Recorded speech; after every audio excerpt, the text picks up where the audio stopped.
While travelling up the Croatian coastline last year, I'd hoped to meet up with the Aussie World Roamers. They've also got a truck called Matilda. It's a very nice MAN TGM. Now unfortunately that didn't happen, but today we're both in southern England in Hampshire, so we're going to go and talk to them, have a look at their lovely truck and see what their plans are.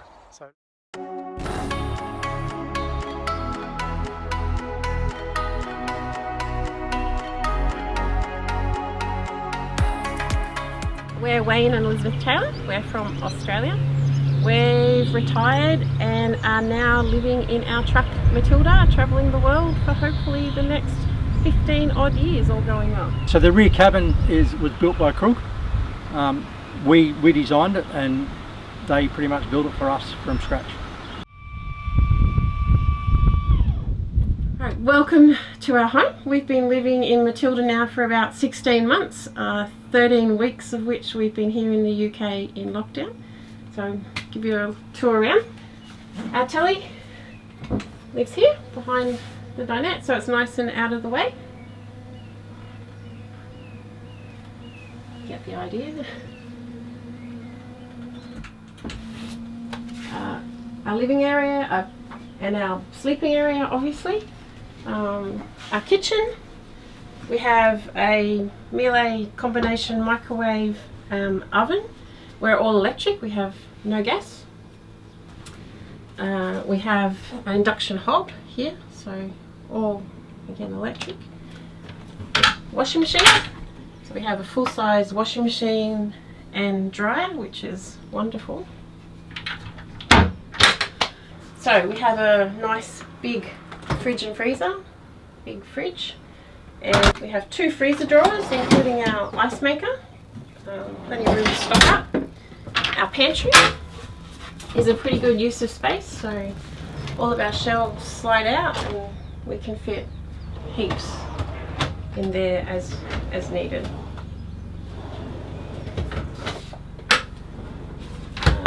Our bathroom, so we have a separate shower and toilet.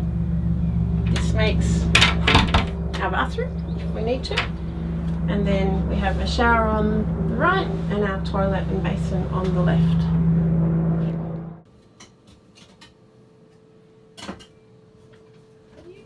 Alright, so we have a pass-through into our cab.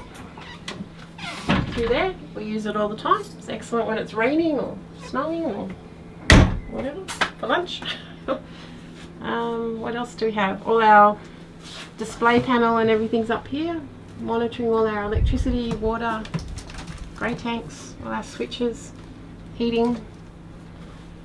What's your favourite thing about Matilda? That it's our home.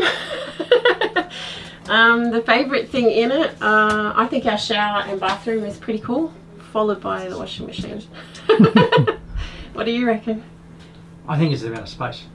Yeah. I think what a lot of people comment is how open and area it feels, and I think that is feels, yeah. that's probably its greatest design feature is the amount of space. The rest are all every house has a bathroom of some description, but the fact that you have so much space for 2 of us, it's absolutely great. So Matilda also has underfloor heating, and also the bed has got heating underneath the bed, which works when we drive. So if it's cold and we have the switch set the right way, we'll walk into a really nice warm cabin for us. It heats the water, so we're pretty much getting free water. Are those hot water. 2 zones independently controlled, or is it? Yep. Thermostatically independently controlled. So once one's on, they're both on, but you've got a different thermostat on both. And as I said, the advantage of that is then driving along, you're actually giving yourself hot water and keeping the cabin warm, and the radiator will run as well. So you can walk in here, it can be minus 18 degrees and it's 23 degrees inside. How much water do you carry on board? We carry 600 litres of fresh water, split across 2 300 litre tanks, and we have 150 litres of grey water. Okay, so your 2 tanks are independently controlled. You can train through one and then switch to the other. Correct. And filling up, how does your filling up system work? You just connect to a hose? We can connect to a hose. It has to be pressurised, so we can connect to a hose, or we do have a pump, a submergible pump that we can put into a river or a lake or something like that and pump into the tanks. And that'll clean the water as well? The pump doesn't. The pump's just a pump, but we have the water filtration system. We have 2 rough filters, an ozone filter, a UV filter, sorry. What sort of range do you have in Matilda? Distance? Whilst we've never really tested it, we carry 600 litres of diesel, and knowing what we get for fuel economy, we can probably do at least 2,000 kilometres on that. You notice a difference in high altitude. We've noticed that the fuel economy is not as good the higher the altitude you are. And off-road. And obviously off-road. Yes. And going slow. If you're in traffic, you really notice it. But And you mentioned all your appliances are electric. How much solar power do you have? We have about 1,300 watts on the roof, and we have 580 amp hours in our batteries. At 24 volts? At 24 volts, yep. And yeah, they charge, the batteries charge when we drive, they charge from our solar, or we'll plug into shore power and charge that way. and we Generator as well? and we have a 4 We also have a kilowatt generator, yeah, a diesel generator. 4 Yeah. kilowatt. And you've got air conditioning? Yes. We do. We do. And how do you find that affects the batteries? It obviously uses it a fair bit. We've only used it a couple of times. We're Australian, we're in Europe, it's not been hot enough. So we can run it like at night time for a few hours to go to sleep, and we'll just put it on a timer to turn off. So yeah, it does chew the batteries, but I can't remember exactly how much it chewed.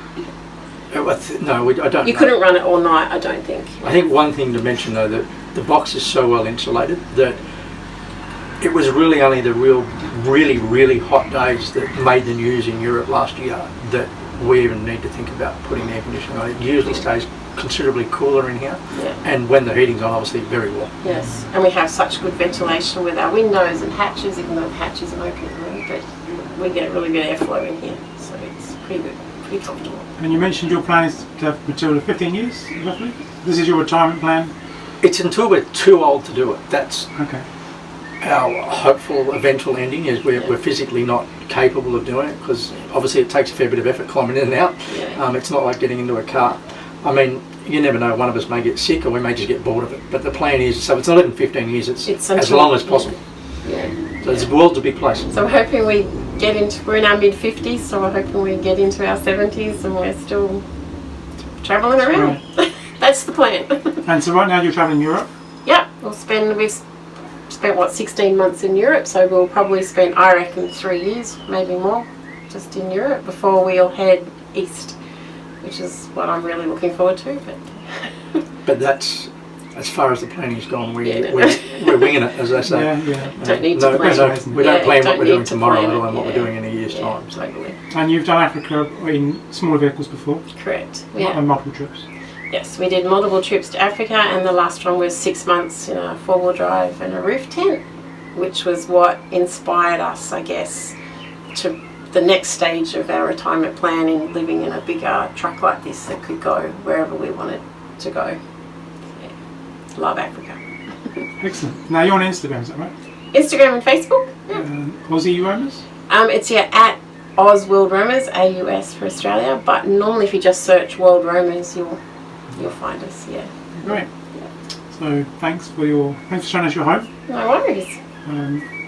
Lovely to If catch you want up. to see more, check them out on Instagram. And don't forget to like, subscribe to see more trucks.